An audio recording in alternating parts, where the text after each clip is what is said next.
ನಮಸ್ಕಾರ, ವಿವಿಸಿ ನ್ಯೂಸ್ಗೆ ಸ್ವಾಗತ. ನಾನು ತುಳಸಿ ಹರೀಶ್. ಇದು ಈ ಕ್ಷಣದ ಹೆಡ್ಲೈನ್ಸ್. ರಾಜ್ಯದಲ್ಲಿ ಕಾಂಗ್ರೆಸ್ ಸರ್ಕಾರ ಬಂದ ನಂತರ ವರ್ಗಾವಣೆ ದಂಧೆ ಮಿತಿ ಮೀರಿದೆ. ಸರ್ಕಾರ ಅಭಿವೃದ್ಧಿಗೆ ಮೀಸಲಿಟ್ಟಿರುವ ಜಾಗ ಹಾಗೂ ಹಣವನ್ನ ದುರ್ಬಳಕೆ ಮಾಡಿದರೆ ಜೆಡಿಎಸ್ ಏನು ಎಂಬುದನ್ನು ತೋರಿಸಬೇಕಾಗುತ್ತದೆ. ಮಾಜಿ ಸಚಿವ ಎಚ್.ಡಿ. ರೇವಣ್ಣ ಎಚ್ಚರಿಕೆ. ಜಿಲ್ಲೆಯ ಬಹುತೇಕ ಅಂಗನವಾಡಿ ಕೇಂದ್ರಗಳಲ್ಲಿ ಮಕ್ಕಳ ಕಲಿಕೆಗೆ ಪೂರಕವಾದ ಮೂಲಭೂತ ಸೌಲಭ್ಯ ಇಲ್ಲ. ಸರ್ಕಾರ ಮೂಲಭೂತ ಸೌಕರ್ಯ ನೀಡುವ ಮೂಲಕ ಅಂಗನವಾಡಿ ಕೇಂದ್ರಗಳ ಗುಣಮಟ್ಟ ಹೆಚ್ಚಿಸಬೇಕು. ಪ್ರಧಾನ ಮತ್ತು ಜಿಲ್ಲಾ ಮತ್ತು ಸತ್ರ ನ್ಯಾಯಾಧೀಶರಾದ ಉಷಾರಾಣಿ ಮನವಿ. ಅರೇಹಳ್ಳಿ ಬೇಲೂರು ಮಾರ್ಗದಲ್ಲಿ ಸಾರಿಗೆ ಬಸ್ ಅವ್ಯವಸ್ಥೆ. ತಡರಾತ್ರಿ ಬಸ್ ಬರದೆ ನಡು ರಸ್ತೆಯಲ್ಲಿ ಪರದಾಡಿದ ಪ್ರಯಾಣಿಕರು. ರಾಜ್ಯ ಸಾರಿಗೆ ಸಂಸ್ಥೆಯ ವ್ಯವಸ್ಥಾಪಕರಿಗೆ ಹಿಡಿಶಾಪ ಹಾಕಿದ ಸಾರ್ವಜನಿಕರು. ರಾಜ್ಯ ಸರ್ಕಾರ ಹಾಗೂ ಜಿಲ್ಲಾ ಮಟ್ಟದ ಅಧಿಕಾರಿಗಳ ವಿರುದ್ಧ ಮಾಜಿ ಸಚಿವ ಎಚ್.ಡಿ. ರೇವಣ್ಣ ತೀವ್ರ ಅಸಮಾಧಾನ ಹೊರಹಾಕಿದರು. ಹಾಸನದಲ್ಲಿಂದು ಸುದ್ದಿಗೋಷ್ಠಿಯಲ್ಲಿ ಮಾತನಾಡಿದ ಅವರು, ರಾಜ್ಯದಲ್ಲಿ ಕಾಂಗ್ರೆಸ್ ಸರ್ಕಾರ ಬಂದ ನಂತರ ವರ್ಗಾವಣೆ ದಂಧೆ ಮಿತಿ ಮೀರಿದೆ. ಆಡಳಿತ ವ್ಯವಸ್ಥೆ ಹದಗೆಟ್ಟಿದೆ. ಪೊಲೀಸ್, ಕಂದಾಯ ಸೇರಿದಂತೆ ಯಾವ ಇಲಾಖೆಗಳಲ್ಲಿ ಏನು ನಡೆಯುತ್ತಿದೆ ಎಂಬುದನ್ನು ಗಮನಿಸುತ್ತಿದ್ದೇನೆ. ಕೆಲ ಅಧಿಕಾರಿಗಳು ದೇವೇಗೌಡರು, ರೇವಣ್ಣ ಅವರದ್ದು ಮುಗಿದೇ ಹೋಯಿತು ಎಂದು ಮಾತನಾಡಿಕೊಳ್ಳುತ್ತಿದ್ದಾರೆ. ಅವರಿಂದ ನಾನು ರಾಜಕೀಯಕ್ಕೆ ಬಂದಿಲ್ಲ. ನಗರದಲ್ಲಿ ಐಐಟಿಗೆ ಮೀಸಲಿಟ್ಟಿದ್ದ ಜಾಗ ಕಬಳಿಸಲು ಹುನ್ನಾರ ನಡೆಯುತ್ತಿದೆ. ನಾನೇನು ಸುಮ್ಮನೆ ಕೂರಲ್ಲ. ಇದರ ವಿರುದ್ಧ ಹೋರಾಟ ಮಾಡುವೆ. ಆತ ರಾಜ್ಯ ಸರ್ಕಾರ ದ್ವೇಷ ರಾಜಕಾರಣ ಮೂಲಕ ಜಿಲ್ಲೆಯ ಬೆಳವಣಿಗೆ ಕೊಲ್ಲಲು ಮುಂದಾದ್ರೆ ಈತ ಅಧಿಕಾರಿಗಳು ದರ್ಪ ದುರಹಂಕಾರದಿಂದ ಮರೆಯುತ್ತಿದ್ದಾರೆ. ನಮ್ಮ ಸರ್ಕಾರದ ಅವಧಿಯಲ್ಲಿ ಕೈಗೊಳ್ಳಲಾಗಿದ್ದ ಐಐಟಿ, ವಿಮಾನ ನಿಲ್ದಾಣ, ರೈಲ್ವೆ ಮೇಲ್ಸೇತುವೆ ಹೀಗೆ 10 ಹಲವು ಯೋಜನೆಗಳನ್ನ ಕಾಂಗ್ರೆಸ್ ಸರ್ಕಾರ ಅಧಿಕಾರಕ್ಕೆ ಬಂದ ನಂತರ ಹತ್ತಿಕ್ಕುವ ಕೆಲಸ ಮಾಡುತ್ತಿದೆ. ಮೂಲ ಯೋಜನೆಗೆ ಅನುಗುಣವಾಗಿ ವಿಮಾನ ನಿಲ್ದಾಣ ಮಾಡುವ ಬದಲಾಗಿ ಮನಬಂದಂತೆ ಕೆಲಸ ಮಾಡುತ್ತಿದ್ದಾರೆ. ದೇವೇಗೌಡರ ಕುಟುಂಬದ ವಿರುದ್ಧ ದ್ವೇಷ ರಾಜಕಾರಣ ಮಾಡಲು ಹೋಗಿ ಕೆಲವರು ಜಿಲ್ಲೆಯ ಅಭಿವೃದ್ಧಿಗೆ ಅಡ್ಡಿಯಾಗುತ್ತಿದ್ದಾರೆ. ಅಭಿವೃದ್ಧಿ ಬದಲಾಗಿ ಕೇವಲ ರಾಜಕೀಯ ಮಾಡಿಕೊಂಡು ಪ್ರಗತಿ ಕಡೆಗಣಿಸಿದ್ದಾರೆ. ಜಿಲ್ಲೆಯಲ್ಲಿ ದೇವೇಗೌಡರ ಕುಟುಂಬ ಹಾಗೂ ರೇವಣ್ಣ ಅವರ ರಾಜಕೀಯ ಜೀವನ ಮುಗಿಯುತ್ತೆ ಎಂದು ಯಾರಾದರೂ ಭಾವಿಸಿದರೆ ಅದು ಸುಳ್ಳು. ತನ್ನ 40 ವರ್ಷಗಳ ರಾಜಕೀಯ ಜೀವನದಲ್ಲಿ ಇಂತಹ ಅನೇಕ ಘಟನೆ ಎದುರಿಸಿದ್ದೇನೆ. ಆಳುವ ಸರ್ಕಾರ ಅಭಿವೃದ್ಧಿ ಮಾಡುವುದಾದ್ರೆ ಮಾಡಲಿ, ಇಲ್ಲವಾದರೆ ಅಭಿವೃದ್ಧಿಗೆ ಮೀಸಲಿಟ್ಟಿರುವ ಜಾಗ ಹಾಗೂ ಹಣವನ್ನ ಹಾಗೆಯೇ ಇಡಲಿ. ಇದನ್ನ ಬಿಟ್ಟು ದುರ್ಬಳಕೆ ಮಾಡಿದರೆ ಮುಂದಿನ ದಿನಗಳಲ್ಲಿ ಜೆಡಿಎಸ್ ಏನು ಎಂಬುದನ್ನು ತೋರಿಸಬೇಕಾಗುತ್ತದೆ ಎಂದು ಎಚ್ಚರಿಸಿದರು. ಕೆಲಸ ಮಾಡಿದ್ದೀನಿ. ಕಳೆದ 3 ತಿಂಗಳಿಂದ ಈ ಜಿಲ್ಲೆಯಲ್ಲಿ ಕೆಲವು ಘಟನೆಗಳನ್ನ ನೋಡಿದ್ದೀನಿ. ಅದ್ರ ಬಗ್ಗೆ ನಾನೇನು ಇವತ್ತು ಅದ್ರ ಬಗ್ಗೆ ನಾನು ಮಾತಾಡೋಕ್ಕೆ ಹೋಗಲ್ಲ. ಏಕೆಂದರೆ 25 ವರ್ಷದ ರಾಜಕೀಯ ಜೀವನದಲ್ಲಿ ಏರುಪೇರು ಎಲ್ಲ ನೋಡ್ಕೊಂಡಿದ್ದೀನಿ ನಾನು. 1989ರಲ್ಲಿ ದೇವೇಗೌಡರು ಸೋತರು. ನಮ್ಮ ಪಕ್ಷ 7 ಜನ ಸೋತು. ಲೋಕಸಭೆ ಮತ್ತು MLA 7 ಜನ MLAಗಳು ಸೋತು, ನಮ್ಮ ಪಕ್ಷನೂ ಸೋತು. ಅವತ್ತು ದೇವೇಗೌಡರು ರಾಜಕೀಯ ಮುಗಿದೇ ಹೋಯಿತು ಅನ್ನೋರೆಲ್ಲ ಕೆಲವರು. ದೇವೇಗೌಡರದ್ದು ರಾಜಕೀಯ ಮುಗಿದೇ ಹೋಯಿತು. ಅದಾದಮೇಲೆ ದೇವೇಗೌಡರು ಒಂದೇ ವರ್ಷದಲ್ಲಿ ಮತ್ತೆ ಲೋಕಸಭೆ ಚುನಾವಣೆ ನಡೀತು. ಆವತ್ತು ದೇವೇಗೌಡರು ಲೋಕಸಭೆಗೆ ಆಯ್ಕೆಯಾಗಿ 90ನೇ ಇಸ್ವಿ ಲೋಕಸಭೆಗೆ ಆಯ್ಕೆಯಾಗಿ 94ರಲ್ಲಿ ದೇವೇಗೌಡರು ಮತ್ತೆ ಈ ರಾಜ್ಯದಲ್ಲಿ 4 ವರ್ಷದಲ್ಲಿ ಮುಖ್ಯಮಂತ್ರಿಯಾಗೂ ಇದ್ದಾರೆ. ಮತ್ತು 18 ತಿಂಗಳಲ್ಲಿ ಪ್ರಧಾನಮಂತ್ರಿಯಾಗಿ 118 ಸೀಟೇನು ಗೆದ್ದು ಅವತ್ತು ಮುಖ್ಯಮಂತ್ರಿ ಆದರು. ಮತ್ತು 17 ಜನ ಗೆದ್ದು ಲೋಕಸಭಾ ಸದಸ್ಯ ಹೊತ್ತು ದೇವೇಗೌಡರು ಪ್ರಧಾನಮಂತ್ರಿನೂ ಆಗಿದ್ದಾರೆ ರಾಜ್ಯದಲ್ಲಿ. ಇವೆಲ್ಲ ಸೋಲು ಗೆಲುವು ಎಲ್ಲ ನೋಡಿರೋರು ನಾವು. ಮತ್ತು ಇದು 89 ಕತೆ. ಮತ್ತು 99ರಲ್ಲಿ 10 ವರ್ಷಕ್ಕೊಂದ್ಸರಿ ರಿಪೀಟ್ ಆಯ್ತಾಯಿತ್ತು. 99ರಲ್ಲಿ ನಾನು ಸೋತೆ, ಈ ಕಡೆ ದೇವೇಗೌಡರು ಸೋತರು. ದೇವೇಗೌಡರು ಸೋತಂಗಿಲ್ಲ, ಗೊತ್ತಿಲ್ಲ. ನಾನು ಸೋತಿದ್ದೆ ಅವತ್ತು. 94ರಲ್ಲಿ ದೇವೇಗೌಡರು ಗೆದ್ದರು, ಇದಾಯಿತು.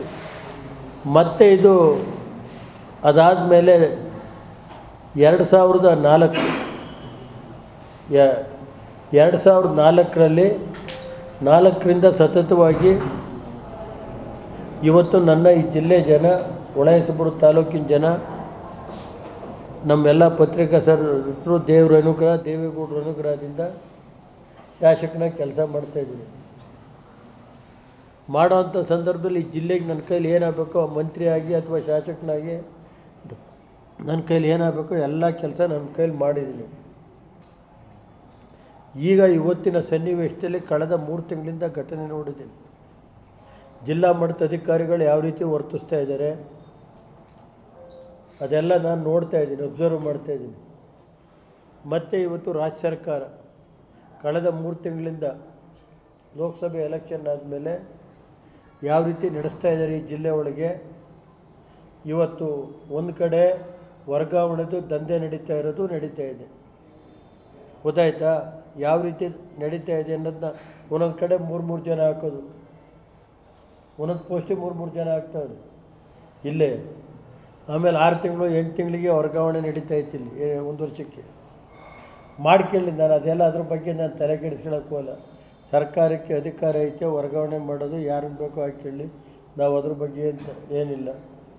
ಕೆಲವು ಈ ಜಿಲ್ಲೆಯ ಬೆಳವಣಿಗೆ ದೃಷ್ಟಿಯಿಂದ ಕೆಲವು ನಾವು ದೇವೇಗೌಡರು ಸುದ್ದಿಗೋಷ್ಠಿಯಲ್ಲಿ ಜೆಡಿಎಸ್ ಜಿಲ್ಲಾಧ್ಯಕ್ಷ ಕೆಎಸ್ ಲಿಂಗೇಶ್, ಶಾಸಕ ಎಚ್ಪಿ ಸ್ವರೂಪ್ರಕಾಶ್ ಇದ್ದರು. ಜಿಲ್ಲೆಯ ಬಹುತೇಕ ಅಂಗನವಾಡಿ ಕೇಂದ್ರಗಳಲ್ಲಿ ಮಕ್ಕಳ ಕಲಿಕೆಗೆ ಪೂರಕವಾದ ಹಲವು ರೀತಿಯ ಮೂಲಭೂತ ಸೌಲಭ್ಯ ಇಲ್ಲ. ಮುಖ್ಯವಾಗಿ ಕರೆಂಟ್, ಕುಡಿಯುವ ನೀರು, ಶೌಚಾಲಯ, ಆಟದ ಮೈದಾನ ಇಲ್ಲ ಎಂಬ ಅಂಶ ನ್ಯಾಯಾಧೀಶರ ತಂಡ ಖುದ್ದು ಪರಿಶೀಲನೆ ವೇಳೆ ಬಯಲಾಗಿದೆ.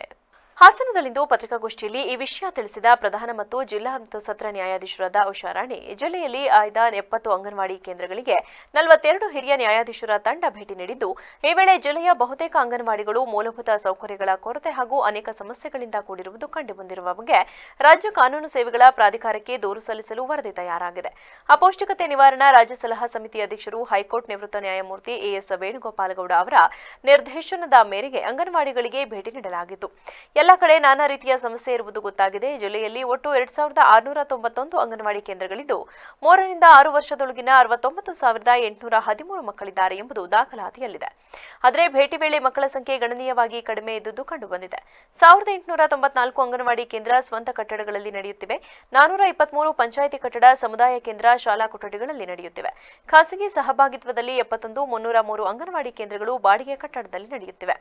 483 ಅಂಗನವಾಡಿ ಕೇಂದ್ರಗಳು ದುರಸ್ತಿ ಮಾಡಲು ಸರ್ಕಾರದ ಅನುದಾನ ಇಲ್ಲದೆ ಶಿಥಿಲಾವಸ್ಥೆ ತಲುಪುತ್ತಿವೆ. 2475 ಅಂಗನವಾಡಿಗಳಲ್ಲಿ ಶೌಚಾಲಯ ಇದ್ದರೂ ಬಹುತೇಕ ಕಡೆ ಇದ್ದು ಇಲ್ಲದಂತಿದ್ದು ಬಳಸಲು ಅಯೋಗ್ಯವಾಗಿದೆ. 816 ಕಡೆ ಶೌಚಾಲಯವೇ ಇಲ್ಲ. ಇದರಿಂದ ಮಕ್ಕಳು, ಸಿಬ್ಬಂದಿ ಪರದಾಡುವಂತಾಗಿದೆ. 247 ಅಂಗನವಾಡಿಗಳಲ್ಲಿ ಶೌಚಾಲಯ ಹಾಳಾಗಿದ್ದು ದುರಸ್ತಿಯಾಗಬೇಕಿದೆ. 2372 ಅಂಗನವಾಡಿ ಕೇಂದ್ರಗಳಲ್ಲಿ ಕುಡಿಯುವ ನೀರಿನ ವ್ಯವಸ್ಥೆ ಇದ್ದರೆ 319 ಕಡೆ ಇಲ್ಲ. 2465 ಅಂಗನವಾಡಿ ಕೇಂದ್ರಗಳಲ್ಲಿ ಫ್ಯಾನ್ ಸೌಲಭ್ಯ ಇದ್ದರೂ ವಿದ್ಯುತ್ ಸಂಪರ್ಕವಿಲ್ಲದೆ ಫ್ಯಾನ್ ಚಲನೆಯೇ ನಿಂತಿದೆ. 226 ಕಡೆ ಫ್ಯಾನ್ ಸೌಲಭ್ಯವೇ ಇಲ್ಲದೆ ಬೇಸಿಗೆಯಲ್ಲಿ ಮಕ್ಕಳು ಧಗೆಯಿಂದ ಬಳಲುವಂತಾಗಿದೆ. 2501 ಅಂಗನವಾಡಿಗಳಲ್ಲಿ ವಿದ್ಯುತ್ ಸಂಪರ್ಕವಿದ್ದು 190ಕ್ಕೆ ವಿದ್ಯುತ್ ಸಂಪರ್ಕ ಇಲ್ಲ ಎಂದು ವಿವರಿಸಿದರು. ಜಿಲ್ಲೆಯಲ್ಲಿರುವಂಥ ಎಲ್ಲ ತಾಲೂಕುಗಳಲ್ಲಿನ ಅಂಗನವಾಡಿ ಕೇಂದ್ರಗಳಿಗೆ ನ್ಯಾಯಾಧೀಶರುಗಳು ಭೇಟಿ ನೀಡಿ ಅಲ್ಲಿಯ ಮೂಲಭೂತ ಸೌಕರ್ಯಗಳ ಕೊರತೆಯ ಬಗ್ಗೆ ಮತ್ತು ಅಲ್ಲಿರುವಂಥ ಸಮಸ್ಯೆಗಳ ಬಗ್ಗೆ ಹೋಗಿ ಪರಿಶೀಲನೆ ಮಾಡಲಾಗಿದ್ದು, ತತ್ಪರಿಣಾಮ ಅಲ್ಲಿ ಒಟ್ಟು 2691 ಅಂಗನವಾಡಿ ಕೇಂದ್ರಗಳು ಇದ್ದು 3 ವರ್ಷದಿಂದ 6 ವರ್ಷದೊಳಗಿನ 69,813 ಮಕ್ಕಳು ದಾಖಲಾತಿಗಳಿಂದ ಕಂಡು ಬಂದರೂ ಕೂಡ ಅಲ್ಲಿ ಅಷ್ಟು ಸಂಖ್ಯೆಯ ಮಕ್ಕಳು ಬರ್ತಾ ಇಲ್ಲ. ಸಂಖ್ಯೆ ಗಣನೀಯವಾಗಿ ಕಡಿಮೆ ಇದೆ. ಮತ್ತು ಸ್ವಂತ ಕಟ್ಟಡಗಳಲ್ಲಿ ನಡೆಸುತ್ತಿರುವ ಅಂಗನವಾಡಿ ಕೇಂದ್ರಗಳು ಜಿಲ್ಲೆಯಲ್ಲಿ 1894 ಇದ್ದು, ಕೆಲವು ಅಂಗನವಾಡಿಗಳು ಅಂದರೆ 423 ಅಂಗನವಾಡಿ ಕೇಂದ್ರಗಳು ಪಂಚಾಯಿತಿ ಕಟ್ಟಡ, ಸಮುದಾಯ. ಈ ಸಂದರ್ಭದಲ್ಲಿ ಜಿಲ್ಲಾ ಕಾನೂನು ಸೇವೆಗಳ ಪ್ರಾಧಿಕಾರದ ಸದಸ್ಯ ಕಾರ್ಯದರ್ಶಿ ಜಿಕೆ ದಾಕ್ಷಾಯಿಣಿ ಇದ್ದರು. ಬೇಲೂರು ಪಟ್ಟಣದ ಮುಸ್ತಫಾ ಬೀದಿಯಲ್ಲಿ ಅನಧಿಕೃತವಾಗಿ ಗೋವುಗಳನ್ನು ಕಡಿದು ಮಾಂಸ ಮಾರಾಡುತ್ತಿರುವ ಬಗ್ಗೆ ಖಚಿತ ಮಾಹಿತಿ ಪಡೆದು ತಹಶೀಲ್ದಾರ್ ಮಮತಾ ದಾಳಿ ನಡೆಸಿದರು. ಪುರಸಭೆಯಿಂದ ಯಾವುದೇ ಅನುಮತಿ ಇಲ್ಲದೆ ಅನಧಿಕೃತವಾಗಿ ಅಂಗಡಿಗಳ ಮುಂಭಾಗ ಬೀಗ ಹಾಕಿಕೊಂಡು ಗೋಮಾಂಸ ಕಡಿಯುತ್ತಿರುವುದನ್ನು ಗಮನಿಸಿದ ಅವರು ಪುರಸಭೆ ಆರೋಗ್ಯಾಧಿಕಾರಿ ಲೋಹಿತ್ ಹಾಗೂ ಸಿಬ್ಬಂದಿಯವರನ್ನ ಕರೆಸಿ ಬೀಗವನ್ನ ಹೊಡೆದು ಬಾಗಿಲು ತೆರೆದಾಗ ಸುಮಾರು 4ಕ್ಕೂ ಹೆಚ್ಚು ಗೋವುಗಳನ್ನು ಕಡಿದು ಗೋಮಾಂಸ ಮಾರಾಟ ಮಾಡಲು ಇಟ್ಟಿದ್ದಂತಹ ಗೋಮಾಂಸವನ್ನ ವಶಪಡಿಸಿಕೊಂಡು ಮಾರಾಟ ಮಾಡಲು ಯತ್ನಿಸುವುದರ ಮೇಲೆ ಕಠಿಣವಾಗಿ ಪ್ರಕರಣ ದಾಖಲಿಸುವಂತೆ ಎಚ್ಚರಿಕೆ ನೀಡಿದರು. ಮಂಗಳವಾರ ಸಂಜೆ 5 ಗಂಟೆಯಿಂದ 7 ಗಂಟೆಯವರೆಗೆ ಅರೇಹಳ್ಳಿಯಿಂದ ಬೇಲೂರಿಗೆ ತೆರಳಲು ಬಸ್ ವ್ಯವಸ್ಥೆ ಇಲ್ಲದೆ ಪ್ರಯಾಣಿಕರು ಪರದಾಡುವಂತಹ ಸ್ಥಿತಿ ನಿರ್ಮಾಣವಾಗಿ ರಾಜ್ಯ ಸಾರಿಗೆ ಸಂಸ್ಥೆಯ ವ್ಯವಸ್ಥಾಪಕರಿಗೆ ಹಿಡಿಶಾಪ ಹಾಕಿದರು. ಹೌದು, ಸಕಲೇಶಪುರದಿಂದ ಅರೇಹಳ್ಳಿ ಮಾರ್ಗವಾಗಿ ಬೇಲೂರಿಗೆ ದಿನನಿತ್ಯ ಸಾರಿಗೆ ಸಂಸ್ಥೆಯ ಬಸ್ ಚಲಿಸುತ್ತವೆ. ಆದರೆ ಮಂಗಳವಾರ ಸಂಜೆ 4:30ಕ್ಕೆ ಬೇಲೂರು ಸೇರಿದಂತೆ ವಿವಿಧ ಗ್ರಾಮಕ್ಕೆ ತೆರಳಲು ವಿದ್ಯಾರ್ಥಿಗಳು, ಮಹಿಳೆಯರು, ಮಕ್ಕಳು, ವೃದ್ಧರು, ಅಂಗವಿಕಲರು ಬಸ್ ನಿಲ್ದಾಣಕ್ಕೆ ಆಗಮಿಸಿದರು. ವಿಪರ್ಯಾಸವೇನೆಂದರೆ ರಾತ್ರಿ 7 ಗಂಟೆಯಾದರೂ ಬಸ್ ಬಾರದೆ ಪರಿತಾಪ ಪಟ್ಟರು. ಬಸ್ ವಿಳಂಬಕ್ಕೆ ಕಾರಣವೇನು ಎಂದು ಪ್ರಶ್ನೆ ಮಾಡಲು ಅರೇಹಳ್ಳಿ ಬಸ್ ನಿಲ್ದಾಣದ ಟಿಸಿ 5 ಗಂಟೆಗೆ ಕಚೇರಿಗೆ ಬೀಗ ಹಾಕಿ ಮನೆಗೆ ತೆರಳುತ್ತಾರೆ. ಇನ್ನು ಸಕಲೇಶಪುರದ ಟಿಸಿಗೆ ಕರೆ ಮಾಡಿದರೆ ಫೋನ್ ಎತ್ತುವುದಿಲ್ಲ. ಬೇಲೂರಿನ ಟಿಸಿಗೆ ಕರೆ ಮಾಡಿದರೆ ನಮಗೆ ಗೊತ್ತಿಲ್ಲ ಎಂಬ ಉತ್ತರ ಬರುತ್ತದೆ. 2 ಗಂಟೆಗೂ ಹೆಚ್ಚು ಕಾಲ ಕಾದು ಸುಸ್ತಾದ ಪ್ರಯಾಣಿಕರು 7 ಗಂಟೆಯ ನಂತರ ಕೆಂಪು ಬಸ್ ಅನ್ನು ಕಂಡು ನಿಟ್ಟುಸಿರು ಬಿಟ್ಟರು. ಅರೇಹಳ್ಳಿಯಿಂದ ಗರ್ಜೆ, ವೆಂಕಟಿಪೇಟೆ, ಬಿಕ್ಕೋಡು ಮಾರ್ಗದಲ್ಲಿ ಚಲಿಸುವ ಪ್ರಯಾಣಿಕರು ಬಸ್ ವಿಳಂಬದಿಂದ ಆತಂಕಕ್ಕೆ ಒಳಗಾಗಿದ್ದರು. ಮಲೆನಾಡು ಭಾಗದಲ್ಲಿ ಕಾಡಾನೆಗಳ ಉಪಟಳ ಕಳೆದ 3-4 ದಿನಗಳಿಂದ ಹೆಚ್ಚಾಗಿದೆ. ಹಗಲು ಹೊತ್ತಲ್ಲಿ ಕೈಯಲ್ಲಿ ಜೀವ ಹಿಡಿದು ಓಡಾಡುವ ಪರಿಸ್ಥಿತಿ ಇದೆ. ಇವತ್ತು ಬೇರೆ ರಾತ್ರಿಯಾದರೂ ಬಸ್ ಬಂದಿಲ್ಲ. ಬಸ್ ಇಳಿದ ನಂತರ 2-3 ಕಿಲೋಮೀಟರ್ ನಡೆದು ಗ್ರಾಮ ತಲುಪಬೇಕು. ರಾತ್ರಿ ವೇಳೆ ಕಾಡಾನೆಗಳ ನಡುವೆ ಕತ್ತಲೆಯಲ್ಲಿ ಮನೆ ತಲುಪುವುದಾದರೂ ಹೇಗೆ ಎಂದು ತಮ್ಮ ಅಳಲನ್ನ ತೋಡಿಕೊಂಡರು. ಅರೇಹಳ್ಳಿಯಿಂದ ಸಕಲೇಶಪುರ ಗಾಡಿ ಬಂದಿಲ್ಲ. ಸಕಲೇಶಪುರ ಡಿಪೋ ಗಾಡಿಗಳು ಹೆಸರು ಬಿಡಿ. ಅರ್ಸಿಗೆರೆ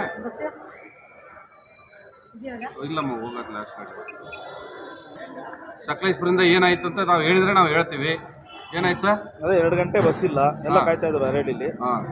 2 ಗಂಟೆಯಿಂದ ಬಂದಿಲ್ಲ ನಿಮಗೆ. ಅದೇನೋ ಸಕಲೇಶಪುರ ಡಿಪೋದು ಸರ್, ಅದು ಬಂದಿಲ್ಲ ಗಾಡಿಗಳು. ಈಗ ಬಂದಿದೆ ಗಾಡಿ, 7 ಕಾಲು ಗಾಡಿ ಏನೋ ಕೆಟ್ಟೋಗಿದೆ ಅಂತೆ. ಈಗ 8 ಗಂಟೆ ಬಿಡೋ ಗಾಡಿ ಬಂದಿದೆ. ಎಷ್ಟೊತ್ತಿಂದ ಬಸ್ ಇಲ್ಲ? 4:15 ಬಸ್ ಇಲ್ಲ. ಎಲ್ಲಿಂದ ಎಲ್ಲಿಗೆ? ಎಲ್ಲಿಂದ ಎಲ್ಲಿಗೂ?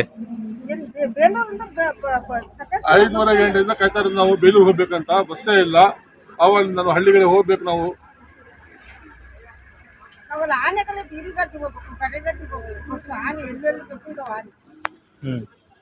ಬೇಲೂರು ತಾಲೂಕಿನ ಅರೇಹಳ್ಳಿ ಭಾಗದಲ್ಲಿ ಕಾಡಾನೆಗಳ ಹಾವಳಿ ಮುಂದುವರೆದಿದ್ದು, ಕಳೆದ ರಾತ್ರಿ ಕಡೆಗರ್ಜೆ ಗ್ರಾಮದ ಆನಂದ್ ಕೇಟಿರವರಿಗೆ ಸೇರಿದ ಜಮೀನಿನಲ್ಲಿ ಸುಮಾರು 10ಕ್ಕೂ ಹೆಚ್ಚಿನ ಕಾಡಾನೆಗಳ ಗುಂಪು ದಾಂಧಲೆ ಎಬ್ಬಿಸಿ ಅಪಾರ ಪ್ರಮಾಣದ ಅಡಿಕೆ, ಕಾಫಿ ಹಾಗೂ ಇನ್ನಿತರ ಗಿಡಗಳನ್ನು ಹಾನಿ ಮಾಡಿದ ಘಟನೆ ನಡೆದಿದೆ. ಈ ಬಗ್ಗೆ ಸುದ್ದಿಗಾರರೊಂದಿಗೆ ಕೃಷಿಕರಾದ ಆನಂದ್ ಕೇಟಿ ಮಾತನಾಡಿ, ಜೀವನೋಪಾಯಕ್ಕಾಗಿ ಕೃಷಿಯನ್ನೇ ಅವಲಂಬಿಸಿ ಕಳೆದ 5-6 ವರ್ಷಗಳಿಂದ ಬ್ಯಾಂಕಿನಲ್ಲಿ ಸಾಲ ಪಡೆದು ಅಡಿಕೆ, ಕಾಫಿ, ಸಿಲ್ವರ್ ಸೇರಿದಂತೆ ಇನ್ನಿತರ ಗಿಡಗಳನ್ನು ನೆಟ್ಟು ಪೋಷಿಸಿ ಫಸಲು ಕೊಡುವ ಹಂತಕ್ಕೆ ಬಂದಾಗ ಕಾಡಾನೆಗಳು ಏಕಾಏಕಿ ಬಂದು ಸಾವಿರಾರು ಮೌಲ್ಯದ ಬೆಳೆಗಳನ್ನು ಈ ರೀತಿ ಧ್ವಂಸ ಮಾಡಿದರೆ ನಾವು ಹೇಗೆ ಜೀವನ ಸಾಗಿಸುವುದು? ಬಿಸಿಲು, ಮಳೆ ಎನ್ನದೆ ಕಷ್ಟಪಟ್ಟು ಸಾಕಿದ ಗಿಡಗಳು ಹಾನಿಯಾಗುವುದನ್ನು ನೋಡಿದರೆ ಕೃಷಿ ಜೀವನದ ಮೇಲೆ ಜಿಗುಪ್ಸೆಯಾಗುತ್ತದೆ. ಈ ಹಿಂದೆಯೂ 3-4 ಬಾರಿ ಕಾಡಾನೆಗಳು ನಮ್ಮ ಜಮೀನಿನಲ್ಲಿ ದಾಳಿ ನಡೆಸಿ ಬಹಳಷ್ಟು ಗಿಡಗಳನ್ನು ಹಾನಿ ಮಾಡಿದ್ದು, ಪರಿಹಾರಕ್ಕಾಗಿ ಅರ್ಜಿ ನೀಡಿದ್ದರೂ ಯಾವುದೇ ಪರಿಹಾರ ಬಂದಿಲ್ಲ. ಕಳೆದ 2 ವಾರಗಳಿಂದ ಸುಮಾರು 15ಕ್ಕೂ ಅಧಿಕ ಕಾಡಾನೆಗಳು ಇಲ್ಲಿಯೇ ಬೀಡು ಬಿಟ್ಟಿದ್ದು, ಇಲ್ಲಿ ಸುತ್ತಮುತ್ತ ಕಾಡಾನೆಗಳ ದಿನನಿತ್ಯದ ಹಾವಳಿ ನೋಡಿದ್ರೆ ಜಮೀನಿಗೆ ಕಾಲಿಡಲು ತುಂಬಾ ಭಯವಾಗುತ್ತೆ. ನಮಗೆ ಕಾಡಾನೆಗಳ ಹಾವಳಿಯಿಂದ ಶಾಶ್ವತ ಪರಿಹಾರ ಒದಗಿಸಿ, ಇಲ್ಲ ನಮ್ಮ ಜಮೀನನ್ನ ಸರ್ಕಾರವೇ ಇಟ್ಟುಕೊಳ್ಳಲಿ ಎಂದು ತಮ್ಮ ಅಳಲನ್ನ ತೋಡಿಕೊಂಡರು. ಜನವರಿ ಟೈಮಲ್ಲಿ ಬಂದಿತ್ತು. ಆವಾಗನೂ ಸುಮಾರು ಒಂದು 100-200 ಗಿಡ ಹಾಳು ಮಾಡಿ ಹೋಗಿತ್ತು. ಆವಾಗಲೂ ಪರಿಹಾರಕ್ಕೆ ಅಪ್ಲಿಕೇಶನ್ ಹಾಕಿದ ಏನು ಬರಲಿಲ್ಲ, ಏನು ಪ್ರಯೋಜನ ಆಗಲಿಲ್ಲ. ಬರ್ತಾರೆ ಹೋಗ್ತಾರೆ. ಈ ಟೈಮಲ್ಲಿ ಬೆಳಗಿಂದ ಕಾಲ್ ಮಾಡ್ತಿದ್ದೀನಿ, ಒಬ್ಬರು ಪತ್ತೆ ಇಲ್ಲ. ಏನು ಮಾಡೋದಂತಾನೆ ಗೊತ್ತಾಗ್ತಾ ಇಲ್ಲ. ಹಾಗಾಗಿ ತುಂಬಾ ಮನಸ್ಸಿಗೆ ಬೇಜಾರ. ಜೀವನನೇ ಬೇಡ ಅಂತ ಆ ಥರ ಆಗೋಗಿದೆ ನಮ್ಗೆ. ಇದನ್ನೇ ನಂಬ್ಕೊಂಡು ಬದುಕು. ನಮ್ಮ ಗತಿಯೇನು? ಇದಕ್ಕೆ ಯಾರು ಹೊಣೆ ಅಂತ ಗೊತ್ತಾಗ್ತಾ ಇಲ್ಲ. ಆಯ್ತಾ? ಹಾಗಾಗಿ ತಗೋಬೇಕು. ಅವರೇ ಸರ್ಕಾರದವರೇ ಇಲ್ಲ ಫಾರೆಸ್ಟ್ ಅವರೇ ತಗೋಬೇಕು. ಇಲ್ಲಾಂದ್ರೆ ಇದಕ್ಕೇನಾದ್ರು ಒಂದು ಸರಿಯಾದ ಒಂದು ಪರಿಹಾರ ಇಲ್ಲ, ಇದಕ್ಕೊಂದು ನೆಲೆ ಕೊಡಬೇಕು. ಸುಮ್ಮನೆ ಈ ಥರ ಹೋಗೋದು ಬರೋದು ಮಾಡ್ತಾ ಇದ್ರೆ ನಮ್ಮ ಗತಿಯೇನು? ನಮ್ಮ ಜೀವದ ಮೇಲೆ ಇದೇ ಇಲ್ವಲ್ಲ, ಆಸೆನೇ ಇಲ್ಲಲ್ಲ. ಆ ಥರ ಆಗೋಗಿದೆ. ಬದುಕಕ್ಕೆ ಆಗ್ತಾ ಇಲ್ವಲ್ಲ ನಮ್ಮ ಕೈಲಿ. ಶಾಲಿನಿ ಇಂಟರ್ನ್ಯಾಷನಲ್ ವಿದ್ಯಾಸಂಸ್ಥೆ ವತಿಯಿಂದ ವಿವಿಧ ಕ್ಷೇತ್ರದಲ್ಲಿ ಸೇವೆ ಸಲ್ಲಿಸಿದಂತಹ ಗಣ್ಯರನ್ನು ಸನ್ಮಾನಿಸಲಾಯಿತು. ಚನ್ನರಾಯಪಟ್ಟಣದ ಭಾರತೀಯ ಸ್ಟೇಟ್ ಬ್ಯಾಂಕ್ ರಸ್ತೆಯಲ್ಲಿರುವ ಶಾಲಿನಿ ಇಂಟರ್ನ್ಯಾಷನಲ್ ವಿದ್ಯಾಸಂಸ್ಥೆಯ ಆವರಣದಲ್ಲಿ 78ನೇ ಸ್ವಾತಂತ್ರ್ಯ ದಿನಾಚರಣೆ ಅಂಗವಾಗಿ ಪೂರ್ವಭಾವಿ ಕಾರ್ಯಕ್ರಮವನ್ನು ಹಮ್ಮಿಕೊಳ್ಳಲಾಯಿತು. ಕಾರ್ಯಕ್ರಮದಲ್ಲಿ ವಿವಿಧ ಕ್ಷೇತ್ರದಲ್ಲಿ ಉತ್ತಮ ಸೇವೆ ಸಲ್ಲಿಸಿರುವ ಸ್ವಾತಂತ್ರ್ಯ ಹೋರಾಟಗಾರ ಶಿವಣ್ಣ, ಮಾಜಿ ಸೈನಿಕ, ಕ್ಲೈಮೇಟ್ ಪತ್ರಕರ್ತ ಜಯರಾಮ್, ಮುಖ್ಯ ಶಿಕ್ಷಕಿ ಮಮತಾ ಇವರನ್ನು ಗುರುತಿಸಿ ಸನ್ಮಾನಿಸಲಾಯಿತು. ಈ ವೇಳೆ ಸ್ವಾತಂತ್ರ್ಯ ಹೋರಾಟಗಾರ ಶಿವಣ್ಣ ಮಾತನಾಡಿ, ವಿದ್ಯಾದಾನ ಮಹಾದಾನ. ವಿಧಿಯನ್ನ ಯಾರಿಂದಲೂ ಕಿತ್ತುಕೊಳ್ಳಲು ಆಗುವುದಿಲ್ಲ. ಹಾಗೆ ವಿಧಿಯ ಮುಂದೆ ಯಾವ ಸಂಪತ್ತು ಇರುವುದಿಲ್ಲ. ಇಂದಿನ ಮಕ್ಕಳೇ ಮುಂದಿನ ಪ್ರಜೆಗಳು. ಈ ಮಕ್ಕಳು ದೇಶದ ಆಸ್ತಿಯಾಗಿದೆ. ಈ ಆಸ್ತಿಯನ್ನ ಜೋಪಾನವಾಗಿ ಕಾಯುವ ಕೆಲಸವನ್ನ ಪೋಷಕರು ಮತ್ತು ಶಿಕ್ಷಕರು ಮಾಡಬೇಕಾಗಿದೆ ಎಂದರು. ಸ್ವಾತಂತ್ರ್ಯ ದಿನಾಚರಣೆಯ ಅಂಗವಾಗಿ ಇವತ್ತು ನಡೆಯುತ್ತಾ ಇರ್ತಕ್ಕಂಥ ಶಾಲಿನಿ ಶಾಲೆಯ ಶ್ರೀಯುತ ಅಶೋಕಣ್ಣ ಅವರು ತಮ್ಮನ್ನು ಕರೆದು ಗೌರವಿಸಿರ್ತಕ್ಕಂಥದ್ದಕ್ಕೆ ನಾನು ಅನಂತ ಧನ್ಯವಾದಗಳನ್ನು ಅವರಿಗೆ ಹೇಳ್ತಾ, ಈ ಸನ್ಮಾನ, ಈ ಗೌರವ ಈ ಶಾಲೆಯ ಎಲ್ಲ ಮಕ್ಕಳಿಗೆ ಮತ್ತು ಉಪಾಧ್ಯಾಯ ವರ್ಗದವರಿಗೆ ನಾನು ಸಲ್ಲಿಸ್ತಾ ಇದ್ದೀನಿ ಅಂತಕ್ಕಂಥ ಮಾತನ್ನ ಹೇಳ್ತಾ, ಬಂಧುಗಳೇ, 78 ವರ್ಷಗಳ ಸ್ವಾತಂತ್ರ್ಯ ದಿನವನ್ನು ನಾನು ಆಚರಣೆ ಮಾಡ್ತಾ ಇರ್ತಕ್ಕಂಥ ಪೂರ್ವಭಾವಿ ಸಭೆಯಲ್ಲಿ ಈ ಒಂದು ಸನ್ಮಾನ ಕಾರ್ಯಕ್ರಮ ನಾನು ಇಷ್ಟೊಂದು ದೊಡ್ಡದಾಗಿ ಸನ್ಮಾನ ಕಾರ್ಯಕ್ರಮ ಇರ್ತದೆ ಗೊತ್ತಿಲ್ಲ. ಹಿರಿಯ ಪತ್ರಕರ್ತ ಜಯರಾಮ್ ಮಾತನಾಡಿ, ರಾಷ್ಟ್ರಧ್ವಜಕ್ಕೆ ಮತ್ತು ರಾಷ್ಟ್ರಗೀತೆಗೆ ಪ್ರತಿಯೊಬ್ಬರು ಕೂಡ ಗೌರವಿಸಬೇಕು ಹಾಗೂ ಅದಕ್ಕೆ ಧಕ್ಕೆ ತರುವ ಕೆಲಸವನ್ನ ಯಾರು ಕೂಡ ಮಾಡಬಾರದು. ಮಾಡಿದರೆ ಅದು ಭಾರತ ಮಾತೆಗೆ ಅಗೌರವ ತಂದಂತೆ. ಈಗಾಗಲೇ ಸರ್ಕಾರವು ಪ್ಲಾಸ್ಟಿಕ್ ಧ್ವಜವನ್ನ ಮಾರಾಟ ಮಾಡುವುದನ್ನು ನಿಷೇಧ ಮಾಡಲಾಗಿದೆ.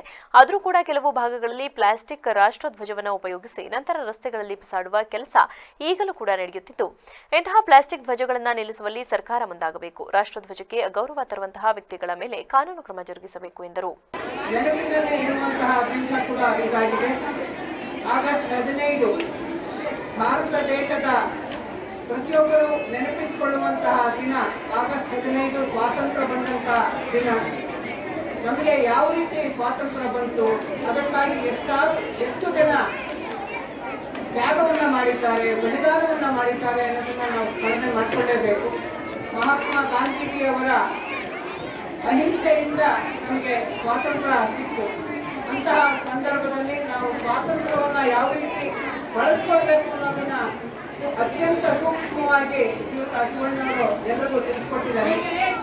ಮುಂದಿನ ಪ್ರಜೆಗಳಾದಂಥ ನಮ್ಮ ಪುಟ್ಟ ಮಕ್ಕಳು ಅನೇಕ ಸವಾಲುಗಳನ್ನು ಎದುರಿಸುವಂತಹ ಒಂದು ಸಂದರ್ಭ ಇದೆ. ಈಗಾಗಲೇ ನಾವು ನೋಡ್ತಾ ಇದ್ದೀವಿ, ಬಡತನ ನಿರ್ಮೂಲನೆ ಆದರೂ ಕೂಡ ಅನೇಕ ಕಾಯಿಲೆಗಳಿಗೆ ನಾವು ಇವತ್ತು ತುತ್ತಾಗ್ತಾ ಇದ್ದೀವಿ. ಕೊರೋನಾ ಅಂತ ಮಹಾಮಾರಿ. ಈ ಸಂದರ್ಭದಲ್ಲಿ ಶಾಲಿನಿ ಇಂಟರ್ನ್ಯಾಷನಲ್ ವಿದ್ಯಾಸಂಸ್ಥೆಯ ಸಂಸ್ಥಾಪಕ ಅಧ್ಯಕ್ಷ ನಂಜುಂಡೇಗೌಡ, ಕಾರ್ಯದರ್ಶಿ ಅಶೋಕ್, ವ್ಯವಸ್ಥಾಪಕ ವಿವೇಕ್ ಮುಂತಾದವರು ಹಾಜರಿದ್ದರು.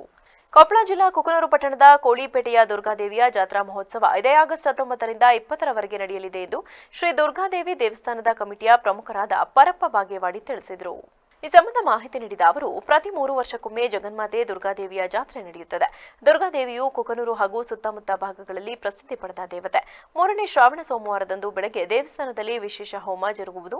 ನಂತರ ಜಗನ್ಮಾತೆಯ ಮಹೋತ್ಸವ ನಡೆಯಲಿದೆ. ಭಜನೆ, ಶಹನಾಯಿ, ಡೊಳ್ಳು, ಕರಡಿ ಮಜಲು ಸೇರಿದಂತೆ ಮಂಗಳಕರ ವಾದ್ಯ ವೈಭವದೊಂದಿಗೆ ಸುಮಂಗಳಿಯರ ಕುಂಭ ಕಳಸಗಳೊಂದಿಗೆ ಮೆರವಣಿಗೆ ನಡೆಯುವುದು. ನಂತರ ಅನ್ನಸಂತರ್ಪಣೆ ನಡೆಯಲಿದ್ದು, ಸಕಲ ಸದ್ಭಕ್ತರು ಹೆಚ್ಚಿನ ಸಂಖ್ಯೆಯಲ್ಲಿ ಆಗಮಿಸಿ ದೇವಿಯ ಕೃಪೆಗೆ ಪಾತ್ರರಾಗುವಂತೆ ಮನವಿ ಮಾಡಿದರು.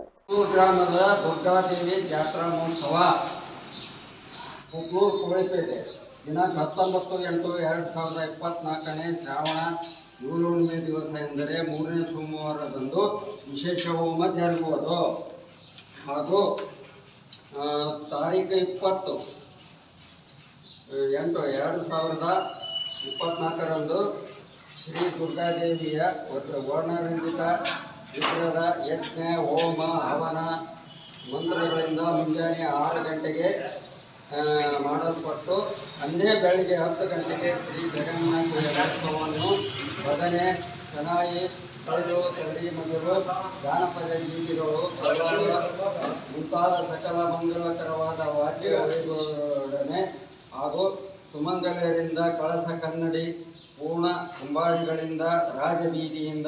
ಈ ಸಂದರ್ಭದಲ್ಲಿ ಪ್ರಮುಖರಾದ ರುದ್ರಪ್ಪ ಕರಿಗಾರ್, ಮಲ್ಲಪ್ಪ ಮುಧೋಳ್, ಸಿದ್ದಪ್ಪ ಸಬರದ್, ಬಸಪ್ಪ ಸಬರದ್, ಹನುಮಪ್ಪ ಪಲ್ಲೆದ, ಬಸಪ್ಪ ಇಬೇರಿ, ಶರಣಪ್ಪ ಚೆಂಡೂರು, ಕೆಂಪಯ್ಯ ಮೆಣಸಿನಕಾಯಿ ಮೊದಲಾದವರಿದ್ದರು.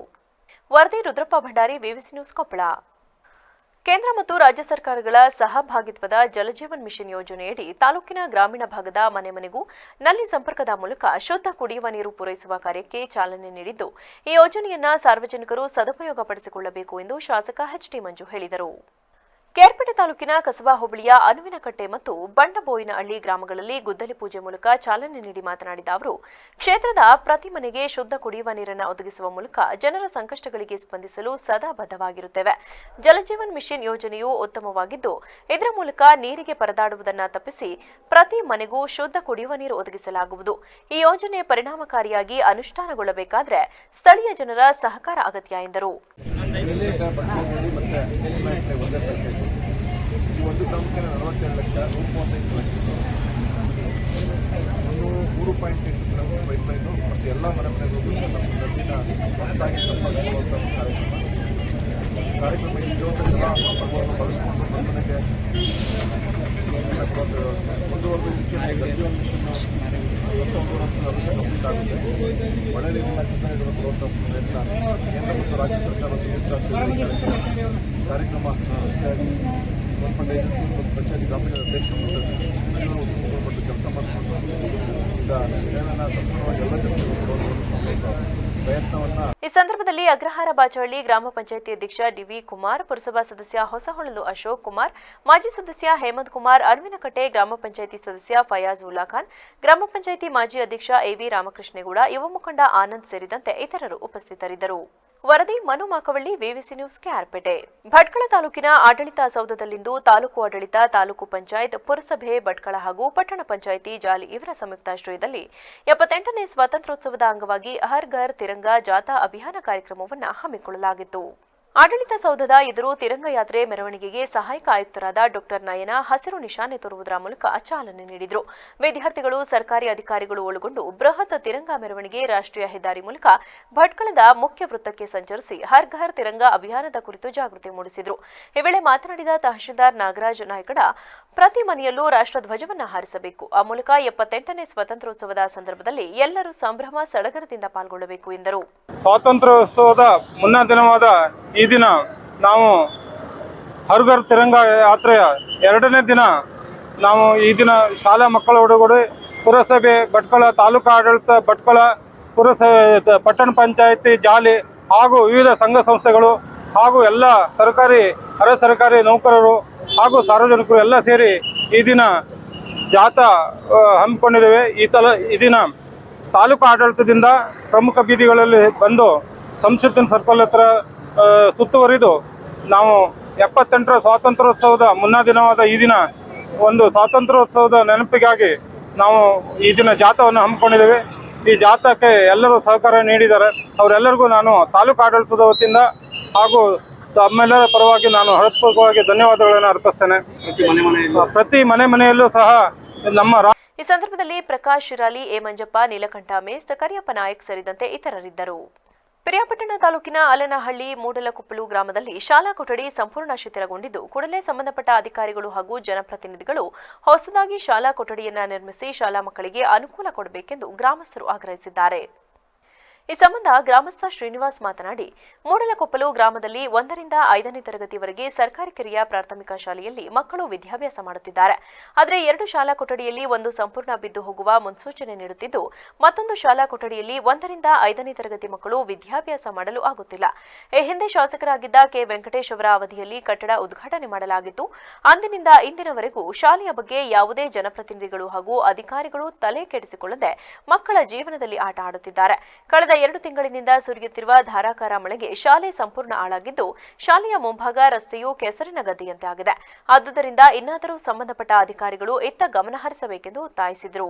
ಕಿರಿಯ ಪ್ರಾಥಮಿಕ ಶಾಲೆ 1ನೇ ಕ್ಲಾಸಿಂದ 5ನೇ ಕ್ಲಾಸನೇ ತರಗತಿ ಗಂಟ ಓದುತ್ತಿರುವಂತಹ ಮಕ್ಕಳು ಒಂದೇ ಕೊಠಡಿಯಲ್ಲಿ ಓದುತ್ತಿದ್ದಾರೆ.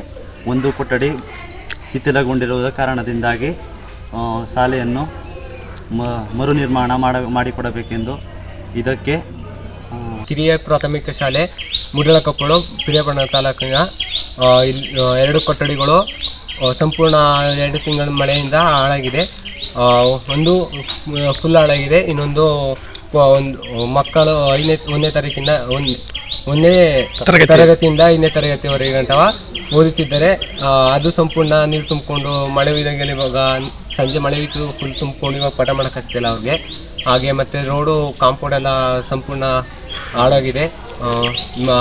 ಇದಕ್ಕೆ ಸಂಬಂಧಿಸಿದಂಥ ಮೇಲಧಿಕಾರಿ ಈ ವೇಳೆ ಸಂಜಯ್, ವಿಷ್ಣುಪ್ರಸಾದ್, ಮಣೀಶ್, ಮಣಿಕಂಠ, ಚಂದ್ರು, ದರ್ಶನ್, ಪ್ರಜ್ವಲ್, ಮಣಿ ಇದ್ದರು. ಇದೀಗ ಸಂಕ್ಷಿಪ್ತ ಸುದ್ದಿಗಳು. 78ನೇ ಸ್ವಾತಂತ್ರ್ಯೋತ್ಸವದ ಅಂಗವಾಗಿ ಹರ್ ಘರ್ ತಿರಂಗಾ ಕಾರ್ಯಕ್ರಮದ ಅಡಿಯಲ್ಲಿ ಸೈಕ್ಲೋಥಾನ್ ಕಾರ್ಯಕ್ರಮವನ್ನು ಹೊನ್ನವಾರ ತಾಲೂಕಿನಲ್ಲಿ ಹಮ್ಮಿಕೊಳ್ಳಲಾಗಿತ್ತು. ಮೆರವಣಿಗೆಯು ಹೊನ್ನವಾರ ತಹಶೀಲ್ದಾರರ ಕಚೇರಿಯಿಂದ ಪ್ರಾರಂಭಗೊಂಡು ಬಜಾರ್ ರಸ್ತೆಯಿಂದ ಶರಾವತಿ ಸರ್ಕಲ್ ಮೂಲಕ ಸಾಗಿತು. ಈ ಸಂದರ್ಭದಲ್ಲಿ ತಹಶೀಲ್ದಾರರು, ಸಿಬ್ಬಂದಿಗಳು, ಶಿಕ್ಷಣಾಧಿಕಾರಿಗಳು, ಮಕ್ಕಳ ಕಲ್ಯಾಣ ಇಲಾಖೆ ಅಧಿಕಾರಿಗಳು, ಪಟ್ಟಣ ಪಂಚಾಯಿತಿ ಮುಖ್ಯಾಧಿಕಾರಿಗಳು ಹಾಗೂ ಸಿಬ್ಬಂದಿ ವರ್ಗದವರು ಸೇರಿದಂತೆ ಇತರರಿದ್ದರು. ಕೊನೆಯಲ್ಲಿ ಮತ್ತೊಮ್ಮೆ ಹೆಡ್ಲೈನ್ಸ್. ರಾಜ್ಯದಲ್ಲಿ ಕಾಂಗ್ರೆಸ್ ಸರ್ಕಾರ ಬಂದ ನಂತರ ವರ್ಗಾವಣೆ ದಂಧೆ ಮಿತಿ ಮೀರಿದೆ. ಸರ್ಕಾರ ಅಭಿವೃದ್ಧಿಗೆ ಮೀಸಲಿಟ್ಟಿರುವ ಜಾಗ ಹಾಗೂ ಹಣವನ್ನ ದುರ್ಬಳಕೆ ಮಾಡಿದರೆ ಜೆಡಿಎಸ್ ಏನು ಎಂಬುದನ್ನು ತೋರಿಸಬೇಕಾಗುತ್ತದೆ. ಮಾಜಿ ಸಚಿವ ಎಚ್.ಡಿ. ರೇವಣ್ಣ ಎಚ್ಚರಿಕೆ. ಜಿಲ್ಲೆಯ ಬಹುತೇಕ ಅಂಗನವಾಡಿ ಕೇಂದ್ರಗಳಲ್ಲಿ ಮಕ್ಕಳ ಕಲಿಕೆಗೆ ಪೂರಕವಾದ ಮೂಲಭೂತ ಸೌಲಭ್ಯ ಇಲ್ಲ. ಸರ್ಕಾರ ಮೂಲಭೂತ ಸೌಕರ್ಯ ನೀಡುವ ಮೂಲಕ ಅಂಗನವಾಡಿ ಕೇಂದ್ರಗಳ ಗುಣಮಟ್ಟ ಹೆಚ್ಚಿಸಬೇಕು. ಪ್ರಧಾನ ಮತ್ತು ಜಿಲ್ಲಾ ಮತ್ತು ಸತ್ರ ನ್ಯಾಯಾಧೀಶರಾದ ಉಷಾರಾಣಿ ಮನವಿ. ಅರೆಹಳ್ಳಿ ಬೇಲೂರು ಮಾರ್ಗದಲ್ಲಿ ಸಾರಿಗೆ ಬಸ್ ಅವ್ಯವಸ್ಥೆ. ತಡರಾತ್ರಿ ಬಸ್ ಬರದೆ ನಡು ರಸ್ತೆಯಲ್ಲಿ ಪರದಾಡಿದ ಪ್ರಯಾಣಿಕರು. ರಾಜ್ಯ ಸಾರಿಗೆ ಸಂಸ್ಥೆಯ ವ್ಯವಸ್ಥಾಪಕರಿಗೆ ಹಿಡಿಶಾಪ ಹಾಕಿದ ಸಾರ್ವಜನಿಕರು. ಕ್ಷಣದ ಸುದ್ದಿಗಾಗಿ ನೋಡ್ತಾ ಇರಿ ವಿವಿಸಿ ಟಿವಿ. ಸದ್ಯದ ಕಡೆ ನಮ್ಮ ನಡೆ.